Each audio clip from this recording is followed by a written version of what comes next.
Hello Tumakuru. ತುಂಬ ಜನ ಬ್ರೈಡ್ಸ್ಗಳು ನೀವು ಆದಷ್ಟು ಸಿಂಪಲ್ಲಾಗಿರಲಿ ಮೇಕಪ್ಪು ಅಂತೀರಾ. ಐ ಮೇಕಪ್ ಸಿಂಪಲ್ಲಾಗಿ ಮಾಡಿರ್ತೀವಿ, ಬ್ಲಷ್ ಸಿಂಪಲ್ಲಾಗಿ ಮಾಡಿರ್ತೀವಿ, ಆದರೆ ಲಿಪ್ಸ್ಟಿಕ್ ವಿಚಾರದಲ್ಲಿ ಮಾತ್ರ ನಮಗೆ ಜಾಸ್ತಿ ಬೇಕು ಅಂತೀರ. ನೋಡಿ, ಐಗೆ ನಾವು ಹೇಗೆ ಮೇಕಪ್ ಮಾಡ್ತೀವಿ ಅದೇ ರೀತಿ ಲಿಪ್ಸಿಗೂ ನಾವು ಕಾಂಬಿನೇಷನ್ ಆಗೋ ಥರ ಮಾಡಿದ್ರೆ ಮಾತ್ರ ಮೇಕಪ್ ಚೆನ್ನಾಗಿರುತ್ತೆ.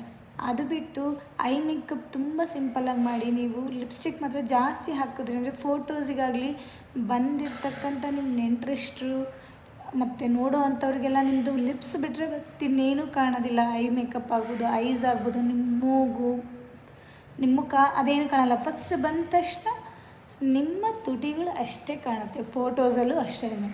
ಯಾವಾಗ ನೀವು ಐ ಮೇಕಪ್ನ ಸಿಂಪಲ್ಲಾಗಿ ಮಾಡಿಸ್ತೀರಾ ಆವಾಗ ಲಿಪ್ಸು ಸಹಿತ ಸ್ವಲ್ಪ ನ್ಯೂಡಾಗಿದ್ದರೆ ಚೆನ್ನಾಗಿರುತ್ತೆ.